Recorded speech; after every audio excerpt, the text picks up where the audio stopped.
Hello student, my name is Shweta from green park senior secondary school. जैसे कि हमने पिछली वीडियो में लेसन सेकंड का 10th पैराग्राफ कंप्लीट कराया था और उसके शब्दार्थ और क्वेश्चन आंसर आपको होम टास्क में दिए थे। आज हम 11th पैराग्राफ रीड करते हैं कि स्नेह और ममता की मूर्त। दादी माँ एक एक बात आज कैसी कैसी मालूम होती है कि परिस्थितियों का वाता चक्र जीवन में कैसे सूखे पत्ते की जैसे नाश्ता है। इस दादी माँ की खूब जानती है कि जो दादाजी की मृत्यु के बाद में वे बहुत उदास रहती थी। संसार उन्हें धोखे की तरह मालूम होता था कि धोखा देने वाले के इस तरह से बताता था। दादा ने उन्हें स्वयं को धोखा दिया है। वे सदा उन्हें आगे भेजकर अपने पीछे जाने की झूठी बात कहा करते थे। दादा की मृत्यु के बाद में कुकुरमुत की तरह बढ़ने वाला मुंह में राम बगल में छुरी वाले दोस्तों की शुभ चिंता की ने स्थिति और भी डावाडोल कर दी है। दादा के श्राद्ध में जो दादा का श्राद्ध था में दादी माँ ने मना करने पर भी दादी माँ ने श्राद्ध मना कर दिया था। करने के बाद में भी पिताजी ने उसे जो अतुल्य संपत्ति व्यय की, जो फालतू संपत्ति व्यय की, वह घर की तो नहीं थी, मतलब वो घर की तो नहीं थी, वो उधार ली गई थी।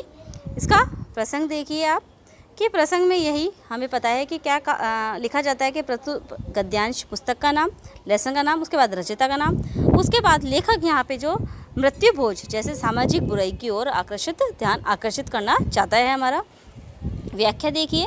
लेखक कहता है कि प्रेम और आत्मीयता की साक्षात प्रतिमूर्ति दादी माँ की स्थिति बहुत अधिक दयनीय थी। दादी माँ भली बाती जानती थी विषम परिस्थिति में बवंडर बन जब आती है, जब विषम परिस्थितियाँ भयंकर रूप लेकर आती है, तब मनुष्य सूखे पत्ते की तरह नाचता रहता है। जब मनुष्य है उसके सूखे पत्ते की जैसे नाचता रहता है, जैसे सूखे पत्ता इधर से उधर घूमता रहता है, उसी प्रकार नाचता रहता है।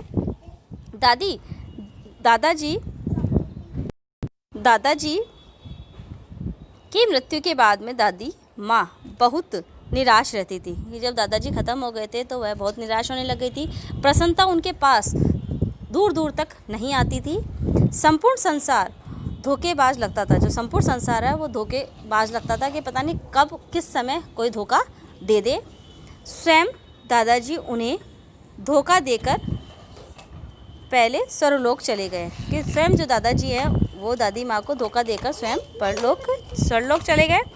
जबकि कहते हैं कि पहले दादी जी को भेजूंगा तब मैं जाऊंगा। लेखक कहता है कि वर्षकाल में कुकुरमुत की तरह उगने वाले पौधों की भांति अनायास ही झूठे मित्र आए हैं। उन्होंने शुभ चिंता व्यक्त करते हुए पिताजी को लंबे लंबे सुझाव दिए। पिताजी ने उनके अनुसार जो श्राद्ध किया गया और उसके बाद में श्राद्ध का जो खर्चा किया गया, दादी माँ के मना करने पर भी वे नहीं माने। आखिर जो अपार धन खर्च किया गया था श्राद्ध पे, वह पिता की कमाई का नहीं था, वह सब उन्होंने कर्ज पे लिया था, मतलब कर्ज लेकर वो श्राद्ध उन्होंने पूरा किया था। इसके क्वेश्चन आंसर देखिए। उपयुक्त गद्यांश का शीर्षक क्या है? तो इसका शीर्षक आप जानते हैं मृत्यु भोज है। लेखक ने स्नेह और ममता की मूर्ति किसे कहा गया है? तो लेखक ने स्नेह और ममता की मूर्ति दादी माँ को कहा गया है। उसके बाद है कि जीवन के सूखे पत्ते की तरह कौन नाचता है? तो जीवन के सूखे पत्ते की तरह मनुष्य इधर से उधर नाचता रहता है।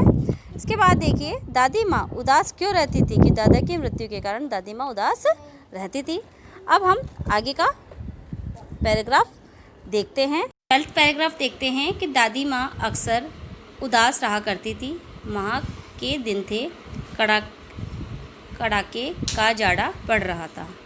पश्चिम का सन्नाटा और पाले की शीत हड्डियों में घुसी पड़ती। शाम को मैंने देखा कि दादी माँ गीली धोती पहने कोने वाले घर में एक संदूक पर दिया जलाए हाथ जोड़कर बैठी। उनकी स्नेहकतार आँखों में मैंने आंसू कभी नहीं देखे थे। मैं बहुत देर तक मन मारे उनके पास बैठा रहा। उन्होंने आंखें खोली। दादी माँ, मैंने धीरे से कहा, क्या है रे, तू यहाँ क्यों बैठा है? दादी माँ, एक बात पूछूं, बताओगे ना? मैंने उनकी स्नेहपूर्ण आँखों की ओर देखा। क्या है, पूछ। तुम रोती थी। दादी माँ मुस्कुराई। पागल, तूने अभी खाना भी नहीं खाया ना? चल चल, धोती तो बदल लो। दादी माँ, मैंने कहा। आगे देखिए इसका वही कि शब्दार्थ देखिए। महा, जाड़े की ऋतु के महीने का नाम। कड़ाके, तीव्र, पछुआ, पश्चिमी, शीत, ठंडे, और स्नेह कतार, प्रेम से व्याकुल। प्रसंग वही आपको पता है कि प्रस्तुत गद्यांश हमारी पाठ्य पुस्तक बसंत लेसन का नाम, उसके बाद इसके रचयिता का नाम, इसके बाद में यहाँ पे जो लेखक है वो दादी माँ का जो दुख स्थिति, उनके जो दादाजी के मरने के बाद की स्थिति है उसके बारे में हमें बता रहा है। व्याख्या। लेखक कहता है कि दादी माँ दादाजी की मृत्यु के बाद ज़्यादातर दुखी रहती थी। माह के महीने में दादी नित्य स्नान कर पूजा करती थी। हमारे यहाँ मास में नित्य स्नान करके पूजा की प्राचीन परंपरा है। लेखक कह रहा है कि जो दादाजी ख़त्म हो गए थे, उनकी मृत्यु के बाद दादी जी जो थी वो अधिकतर दुखी रहती थी। माह के महीने में नित्य स्नान करती थी, और हमारे यहाँ मतलब लेखक के वहाँ ऐसी नित्य स्नान करने के बाद जो प्राचीन परंपरा चल रही थी वह दादी माँ उसका पालन कर रही थी। पश्चिमी हवा चल रही थी कि पश्चिम की ओर से हवा चल रही थी। पाला गिरने से हवा और ठंडी हो गई थी। पाला जैसे बरसात पड़ जाती है उसके बाद में दूसरे दिन ओस सा होता है, उसे हम पाला कहते हैं। उसमें उसकी तरह ठंडी हवा और ठंडी हो गई थी, मतलब हवा ठंडी चल रही थी। आगे देखिए कि हड्डियाँ भी सिकुड़ रही थी। ठंडी हवा से उनकी जो हड्डियाँ थी, क्योंकि वो बुज़ुर्ग थी, उनकी हड्डियाँ भी सिकुड़ने लग गई थी। ऐसे में भी दादी माँ गीली धोती पहने घर के एक कोने में संदूक पर दीपक जलाकर पूजा कर रही थी। कि इस स्थिति में भी वो दादी माँ गीली धोती पहनकर एक संदूक पर दिया जलाकर वह पूजा कर रही थी। हाथ जोड़कर बैठी दादी माँ की आंखों में आंसू आज लेखक ने पहली बार देखे थे। कि जब वो पूजा कर रही थी तो उनकी आंखों में से आंसू आ रहे थे, और लेखक ने ये उन्हें पहली बार इस स्थिति में देखा था।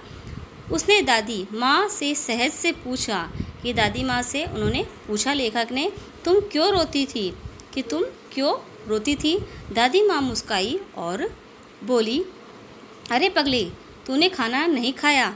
दादी माँ अपना दुख भुलाकर ममता और प्रेम से लेखक की चिंता करने लगी। कि जो दादी माँ है उस समय वह अपना दुख भुलाकर जो लेखक के बारे में सोचने लग गई कि उन्होंने खाना खाया कि नहीं। इसके बाद यह सुनकर लेखक दादी माँ से धोती बदलने के लिए कहता है। कि जब दादी माँ ये कहती है कि तुमने खाना खाया कि नहीं खाया, तो उन्होंने अपनी बात चेंज करके दूसरी बात छेड़ दी। तो उसी टाइम लेखक ने कहा कि धोती तो बदल लो। परिवार के वरिष्ठ जनों का प्यार, मतलब जो परिवार के जो बड़े लोगों का प्यार है, त्याग है, सेवा भाव वास्तव में अनुकरणीय होता है। कि वह किस प्रकार हमारी रक्षा करते हैं, हमसे प्यार करते हैं, और हमारे लिए कैसे वह त्याग करते हैं। इसका पहला क्वेश्चन देखिए, उपयुक्त गद्यांश का उपयुक्त शीर्षक क्या है? तो इसका शीर्षक है उदास दादी माँ। सेकंड देखते हैं, पूजा करते समय दादी माँ का वर्णन लेखक ने किस प्रकार किया? कि दादी माँ गीली धोती पहने कोने वाले घर में एक संदूक पर दिया जलाकर हाथ जोड़कर बैठी थी। फिर है, लेखक ने दादी माँ से रोने का कारण पूछा तो दादी माँ ने क्या कहा? जब दादी माँ अपना दुख छिपाते हुए बोली, तूने अभी खाना नहीं खाया, चल खाना खा ले।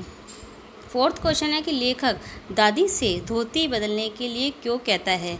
क्योंकि ठंड कड़ाके की पड़ रही थी, इसलिए लेखक दादी माँ को धोती बदलने के लिए कह रहा था।